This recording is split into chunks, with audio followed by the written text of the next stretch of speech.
All right, hello friends, welcome to ask YouTube channel. मेरा नाम है आयुष राठी और ये हमारा ट्रिक्स एंड चीट कोड्स का एक और एपिसोड है। मैं आपके सामने क्वेश्चंस लेने वाला हूं जेईई मेन 2016 के, और उसमें हम देंगे ट्रिक्स एंड चीट कोड्स, जाली जुगाड़ तरीके क्वेश्चन को सॉल्व करने के। अगर आप सीधे तरीके से क्वेश्चन को सॉल्व नहीं कर पाते तो क्या हमारे पास में जुगाड़ तरीके होते हैं, क्या हमारे पास तुक्का टेक्निक्स होते हैं, क्या हमारे पास में ट्रिक्स होते हैं, ये सारी चीजें हम लोग देखेंगे ताकि आप क्वेश्चन को अटेम्प्ट कर पाओ अपने आंसर तक या फिर उसके पास पहुंच पाओ। ठीक है ना? तो जल्द से इस वीडियो को लाइक करके चैनल को सब्सक्राइब करके यार स्क्वाड का हिस्सा बन जाओ। उम्मीद करते हैं कि आपको ये वीडियो पसंद आएगी।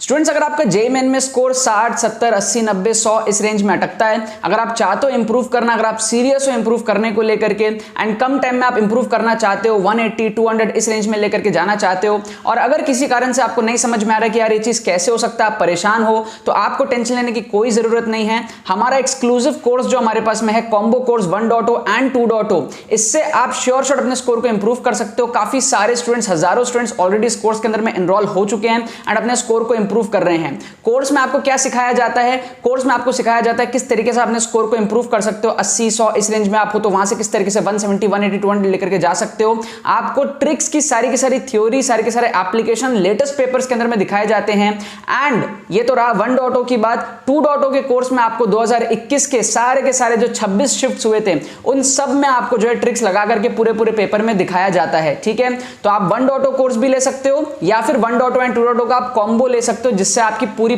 प्रैक्टिस भी हो जाएगी। 2021 के सारे पेपर्स में आप लोग जो है ट्रिक्स को देख पाओगे। ठीक है, अब कोर्स में एनरोल कैसे करना है, डिस्क्रिप्शन में आपको जो है पेमेंट पेज का लिंक दिया रहेगा, वहां पर आप जाओगे, सारी डिटेल्स देखोगे कि भैया क्या क्या डिटेल्स है कोर्स के अंदर में। पेमेंट प्रोसेस को आपको कंप्लीट करना है, अपनी डिटेल्स करेक्टली देना है, अपनी मेल आईडी है ना, और जो भी आपको डिटेल्स पूछी जाएंगी वो आपको करेक्टली फिल करनी है।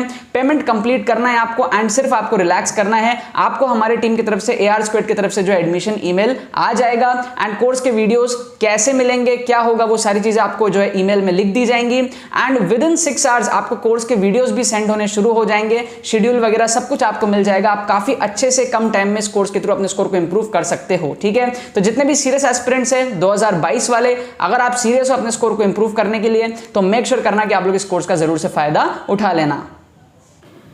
तो देखो यार, यहाँ पर मैंने आपके सामने क्वेश्चंस लिया है जेईई मेन 2016 का। हम लोग यहाँ पर केमिस्ट्री का क्वेश्चंस देखेंगे। इसके पहले हम लोग 3 एपिसोड ऑलरेडी देख चुके हैं जेईई मेन के, जिसमें से 2 एपिसोड हम लोग फिजिक्स का देख चुके हैं और 1 एपिसोड हम लोग केमिस्ट्री का देख चुके हैं। फिजिक्स के हम लोग 8 क्वेश्चंस देख लिए थे, केमिस्ट्री के 4 क्वेश्चंस देख लिए थे।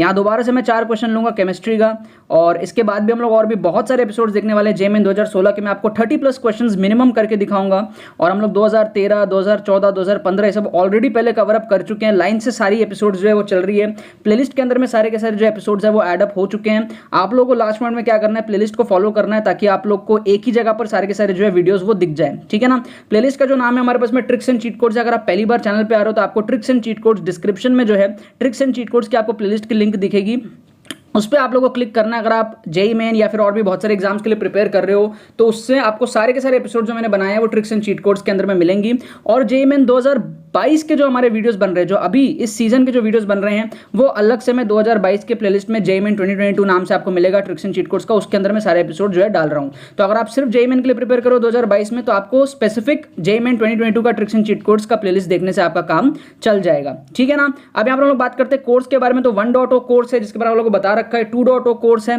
ठीक है, और हमारे पास में जो कॉम्बो कोर्स है, अभी भी आप लोग के पास में टाइम है। अगर आप लोग कम टाइम में स्कोर इंप्रूव करना चाहते हो तो आप लोग कॉम्बो कोर्स में एनरोल कर सकते हो। कॉम्बो कोर्स के अंदर में आपको 1.0 2.0 दोनों एक साथ मिल जाएगा, काफी अफोर्डेबल प्राइस में, 999 के प्राइस में। 1.0 के अंदर में आपको ना सारी चीजें सिखाई जाएंगी, और 2.0 के अंदर में आपको एप्लीकेशंस दिखेंगे। 2021 के जितने भी पेपर्स हुए थे, 26 के 26 पेपर्स, उसके अंदर में आपको जो है 2.0 के अंदर में एप्लीकेशंस मिलेगा। राइट? सो अगर आपको डिटेल समझ में नहीं आ रही तो आप या तो क्या कर सकते हो, 1.0 के अंदर में ज्वाइन करो या फिर कॉम्बो के अंदर में ज्वाइन करो। सिर्फ 2.0 में डायरेक्टली कोई भी बच्चा ज्वाइन नहीं करेगा, क्योंकि 2.0 में ना आपको कुछ सिखाया नहीं जाएगा। जो भी चीज़ें आपको सिखाई जाएंगी वो 1.0 में सिखाई जाएंगी, है ना, ट्रिक्स की थ्योरी, ट्रिक्स के एप्लीकेशंस। और 2.0 में आपके 26 पेपर जितने भी 2021 के थे वो सारे के सारे कवर अप होंगे। राइट? तो डायरेक्टली कोई भी बच्चा 2.0 में मत जाना, आप या तो 1.0 लो या फिर आप combo low for the best return of investment जो आपको मिलेगा, जिसमें आपके सारे थ्योरीज कवर अप हो जाएंगे और सारे के सारे एप्लीकेशंस 2021 के लेटेस्ट पेपर में कवर अप हो जाएंगे। राइट? तो ये सारी डिटेल्स है। काफी सारे स्टूडेंट्स इस तरह में आ चुके हैं, अपने स्कोर को इंप्रूव कर रहे हैं। अगर आप भी चाहते हो कम टाइम में अपना स्कोर इंप्रूव करोगे तो आप इसके अंदर में एनरोल जो है कर सकते हो। राइट? हम लोग आ जाते हैं यार हमारे इस क्वेश्चंस के अंदर में।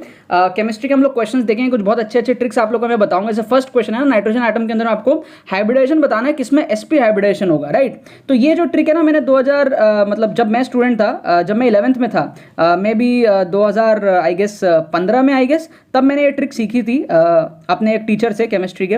सो ये ट्रिक बहुत इंपॉर्टेंट है अगर आपको हाइब्रिडेशन निकालना है सेंट्रल एटम के ऊपर में। इस तरीके के कोई क्वेश्चन अगर आपको आते हैं, आपको ना कोई डायग्राम बनाना ना कुछ करना, मैं आपको डायरेक्ट फॉर्मूला बताता हूँ। काफी सिंपल फॉर्मूला है, हाफ इंटू, ठीक है, हाफ इंटू हमारे पास में क्या है, वैलेंसी। वैलेंसी हमारे पास में जो होगी सेंट्रल एटम की, ठीक है ना, वैलेंसी ऑफ नहीं, वैलेंसी ऑफ सेंट्रल एटम नहीं, इसको मैं काट देता हूँ, इसको मैं, ठीक है, इसको मैं काट दे रहा हूँ, ठीक है। सो हाफ, वापस से लिख रहा हूँ फ्रेश करके, half number of valence electron of central atom, मतलब कि यहाँ पे nitrogen, number of valence electron of central atom जो हमारे पास में है, number of valence electron of central atom जो भी है, जैसे यहाँ पे हमारे पास नाइट्रोजन है 5 होता है वैलेंस इलेक्ट्रॉन, वो डालोगे आप यहाँ पे।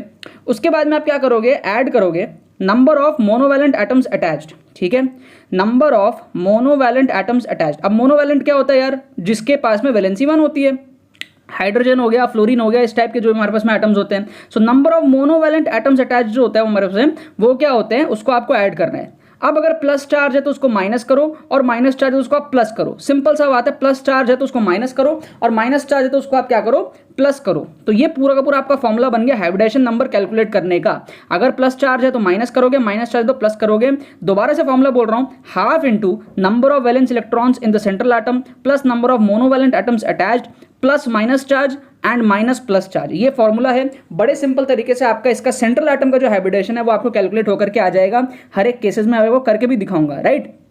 सो इसको आप अच्छे से समझ लो। अब एक एक करके हम लोग देखना स्टार्ट करते हैं। NO2 माइनस आपको यहाँ पर दिया हुआ है, राइट। तो NO2 माइनस का कैलकुलेट करते हैं हाफ, है ना। अब नाइट्रोजन में वैलेंस इलेक्ट्रॉन्स कितनी होती है, 5 होती है, सबको पता है। तो यहाँ पर आप लिखो 5। अब number of monovalent atoms attach कितने हैं, 0, क्योंकि ऑक्सीजन तो डाइवैलेंट है ना, हमको तो मोनोवैलेंट चाहिए, तो यहाँ पे 0 आ जाएगा। अब देखो यहाँ पे नेगेटिव चार्ज है, कितना नेगेटिव चार्ज है, 1, तो प्लस कर दो, +1 कर दो, है ना। माइनस होता है तो उसको हम प्लस करते हैं, नेगेटिव चार्ज को एडअप करोगे और पॉजिटिव चार्ज को आप सब्ट्रैक्ट करोगे। एक कुल मिला के आपका कितना आ गया, 3 आ गया। 3 आ गया मतलब sp2 हाइब्रिडेशन, है ना, sp2 हाइब्रिडेशन हमारा हो गया। लेकिन हमको तो चाहिए sp। आगे बढ़ते हैं, नेक्स्ट में जाते हैं, NO3 माइनस को देखते हैं। NO3 माइनस को देखोगे आप क्या आएगा, हाफ, नाइट्रोजन का वैलेंस इलेक्ट्रॉन्स कितना है, 5 है ना। मोनोवैलेंट एटम है ही नहीं, 0, एंड नेगेटिव चार्जेस उसको हम क्या करेंगे, एडअप कर देंगे। तो नेगेटिव को हम क्या करेंगे, एडअप करेंगे, +1। वापस से क्या आ गया हमारे पास में, वापस से आ गया 3, है ना। 3 का मतलब क्या हो गया हमारे पास में, sp2 हो गया। तो कितना हो गया, sp2 हाइब्रिडेशन हमारे पास में हो गया, राइट। थर्ड में देखते हैं, थर्ड में आएगा हाफ इंटू 5, और यहाँ पर और कुछ आएगा ही नहीं क्योंकि ना चार्ज है ना कुछ है, तो इसको तो रहने ही दो। फिर हमारे पास में NO2 प्लस है, तो NO2 प्लस में क्या आएगा, हाफ इंटू नाइट्रोजन केस में आ जाएगा 5, ठीक है। और आ जाएगा हमारे पास में मोनोवैलेंट के केस में 0 + 0 हो जाएगा, और पॉजिटिव चार्ज को हम क्या करेंगे, माइनस कर देंगे, ठीक है। एक पॉजिटिव चार्ज उसको हम -1 कर देंगे। तो ये कुल मिला के हमारे पास में कितना आ जाएगा, 4/2 आ जाएगा। 2 का मतलब क्या होता है, sp हाइब्रिडाइज्ड। क्या होता है, sp हाइब्रिडाइज्ड हमारे पास में हो गया। ऑप्शन डी हमारा करेक्ट हो जाएगा यहाँ पे। तो हमको sp हाइब्रिडाइजेशन निकालनी थी, कोई डायग्राम नहीं बनाया, कुछ नहीं किया। इस तरीके से आप बहुत इजीली जो है हाइब्रिडाइजेशन क्वेश्चंस में निकाल सकते हो अगर आपको सेंट्रल एटम के केस में पूछा है तो। जैसे यहाँ पर नाइट्रोजन जो था वो एक सेंट्रल एटम था इन चारों के चारों कंपाउंड्स में, ठीक है ना। सबके अपने अपने तरीके होते हैं, आपको जैसे करना है कर लो। मेरे कोई तरीका अच्छा लगता है तो मैंने आप लोगों को बता दिया, काफी शॉर्ट में हो जाता है। यहाँ पे मैं ना चार्ट बना रहा हूँ 1 2 3 4 इन क्वेश्चंस का। तो फर्स्ट का आंसर हमारा हो गया डी, ठीक है। बाकी हम लोग देखते हैं करके क्वेश्चन नंबर 2 में हम लोग आ जाते हैं, ठीक है। मैंने यार आप लोगों को कई बार बताया है कि जो टीचर होता है, जो क्वेश्चन बनाता है, ठीक है, वो आपको ना करेक्ट ऑप्शंस में कंफ्यूज करने का ट्राई करता है। बार बार आपको करेक्ट ऑप्शंस में जो कंफ्यूज करने का ट्राई करेगा। समझ लो वो जिस ऑप्शंस में आपको कंफ्यूज कर रहा है, करेक्ट आंसर उसी में छुपा हुआ है, ठीक है। 4 ऑप्शन हमारे पास में होते हैं, टीचर क्वेश्चन बनाता है। अब वो जिस ऑप्शन में वो कंफ्यूज कर रहा है, समझ लो उसी में आंसर हमारा छुपा हुआ है। क्योंकि टीचर नहीं चाहता कि बच्चे को इजीली आंसर उसकी दिख जाए। उसने मेहनत से क्वेश्चन बनाई है, उसका ईगो हर्ट हो जाएगा। अगर इजीली बच्चे को आंसर पता चल गया तो मजा ही क्या हुआ क्वेश्चन बनाने का और ऑप्शंस बनाने का, राइट। तो इसीलिए क्या करते हैं टीचर्स, कई बार आपको सेम ऑप्शन 2 बार देते हैं। जैसे कि आप यहाँ पर देखोगे 6.93 और 6.93 आपको 2 बार दिया गया है। तो टीचर कहीं ना कहीं चाहता है कि मतलब आप थोड़ा सा कंफ्यूज हो जाओ, है ना। बट कहीं ना कहीं टीचर ये भी गलती कर रहा है, आपको कहीं ना कहीं हिंट दे रहा है कि भाई आंसर इन्हीं 2 में से छुपा हुआ है। मतलब ये टीचर की समझदारी और बेवकूफ़ी दोनों है, right, at the same time. 6.93 में आप तुक्का लगाओगे। कभी भी ऐसा केस हो आपको तुक्का लगाना है, अगर आपसे एक्चुअल तरीके से सॉल्व नहीं हो रहा है, रादर देन कि आप आंख बंद करके तुक्का लगाओ, ब्लाइंड गेस करो, आप ए और डी में से तुक्का लगाओ, तो वो आपके करेक्ट होने के ज्यादा चांसेस बनेंगे, राइट। क्योंकि यहाँ पर 2 ऑप्शन में 6.93 दिया है, तो कहीं ना कहीं चांसेस बनता है कि टीचर ने कहीं ना कहीं टीचर के दिमाग में घूम रहा होगा 6.93, तो कहीं ना कहीं हो सकता है कि उन दो में से आंसर होने के चांसेस थोड़े से ज़्यादा हो। उसी तरीके से अगर आप यहाँ पर देखोगे ना तो आपको ये सीआर के दो कंपाउंड दिखेंगे, ठीक है, दो कंपाउंड आपको दिख रहे हैं सीआर में फर्स्ट वाले केस में। सेकंड वाले में आप देखोगे एफई के आपको दो कंपाउंड दिखेंगे। आप अगर ध्यान से देखो तो एफई के आपको दो कंपाउंड दिखेंगे। तो आप समझना ध्यान से, जो टीचर है वो आपको किस में कंफ्यूज कर रहा है, वो आपको पहले जो हमारा रो है, पहला रो में वो आपको सीआर के अंदर में कंफ्यूज कर रहा है और दूसरे रो में आपको एफई के अंदर में कंफ्यूज कर रहा है। तो कहीं ना कहीं सीआर और एफई का जो कॉम्बिनेशन है वो सबसे ज्यादा प्रेफर्ड ऑप्शन है अगर हम तुक्का लगाने की यहाँ पर बात करें तो, ठीक है ना। तो यहाँ पर आप देखो टीचर आपको पहले में सीआर में कंफ्यूज कर रहा था, दूसरे में आपको एफई में कंफ्यूज कर रहा था। तो आप क्या कर सकते हो, यहाँ पर ऑप्शन ए पे तुक्का लगा सकते हो, उसके सही होने की बहुत हाई चांसेस रहेंगी, ठीक है ना। मैं ये नहीं कह रहा हूं हमेशा ही सही होगा, बस 10 में से 7 बार भी अगर आपका सही होता है तो आप बहुत अच्छा पॉजिटिव ला सकते हो, ठीक है। और काफी एक लॉजिकल यहाँ पर बात है, आप रादर देन ऐसे ही आप तुक्का लगा लो, सी डी कुछ भी तुक्का लगा लो, उससे बढ़िया है कि आप ए को तुक्का लगाओ, वो सही होने के ज्यादा चांसेस बनते हैं। क्योंकि टीचर के दिमाग में जो है सीआर घूम रहा था, टीचर के दिमाग में एफई घूम रहा था, तो वो दोनों का कॉम्बिनेशन सबसे बेस्ट होता है। क्या आपको बात समझ में आ रही है? इस तरीके से आप तुक्का लगाया करो, क्योंकि टीचर वही ऑप्शन को ध्यान से रखता है। अब आ जाते हैं हम लोग यहाँ पर फोर्थ क्वेश्चन में। तो कभी भी आपको ऐसा दिया हुआ एस एस आर आर, ऐसे ऑप्शन को आप काट दिया करो। इस टाइप के क्वेश्चन में क्या, अगर आपको प्लस माइनस भी दिया है ना, plus plus minus minus plus minus minus plus, ऐसे क्वेश्चंस में भी आप जो है प्लस प्लस और माइनस माइनस को काट दिया करो। 10 में से 8 बार ये देखा गया है कि प्लस माइनस माइनस प्लस ऐसे जो कॉम्बिनेशंस होते हैं, ऑपोजिट कॉम्बिनेशंस, वो आपके करेक्ट आंसर होते हैं। तो उसी तरीके से यहां पर भी अगर आपका एस एस और आर आर है तो उसको आप मार्क नहीं करोगे। एस आर और आर एस ऐसे जो क्रॉस कॉम्बिनेशंस होंगे 10 में से 8 बार आपके वही सही होते हैं। तो आप इन लॉजिक्स को यूज करके जो है इजीली ए और डी में से तुक्का लगाओगे क्वेश्चन नंबर 4 में भी, ठीक है ना। अगर आप इस तरीके से तुक्का लगाते हो तो आपको बहुत अच्छे रिजल्ट्स मिलेंगे। अभी हम लोग देख भी लेंगे यार कि मतलब क्या हमारे सही होते हैं क्या नहीं होते हैं, ठीक है।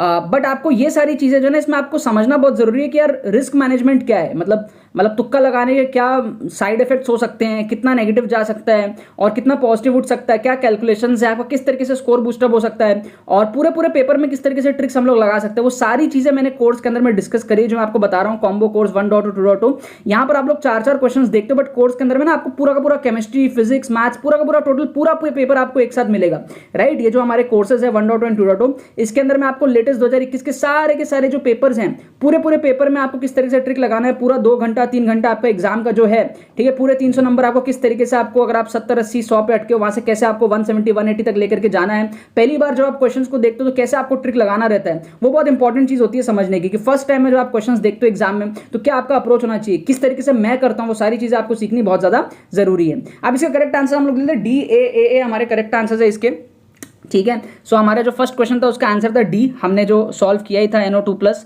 फिर हमारा इसका करेक्ट आंसर था ए, सेकंड वाले का, ठीक है, 6.93 10⁻⁻⁴। फिर थर्ड का भी करेक्ट आंसर था ए, है ना, जो हमने मार्क किया ही था। एंड हमारा जो फोर्थ है उसका भी करेक्ट आंसर है ए, ठीक है। तो डी ए हमारे करेक्ट आंसर है। आप देख सकते हो हमने 2 तो एग्जैक्ट करेक्ट कर लिए, 1 और 3, है ना, और बाकी दोनों में से कोई एक तो सही हो ही जाएगा ना, प्रोबेबिलिटी के हिसाब से 50-50% हमने 2 ऑप्शन एलिमिनेट किए। तो आप देख सकते हो बहुत ईजिली हमारा जो है 3 आउट ऑफ 4 तो यहाँ पर करेक्ट हो ही जाएगा। क्या आपको बात समझ में आ रही है, ठीक है ना। अगर आप ट्रिक लगा के, तुक्के लगा के 4 में से 3 सही कर पा रहे हो तो बहुत अच्छी बात होती है।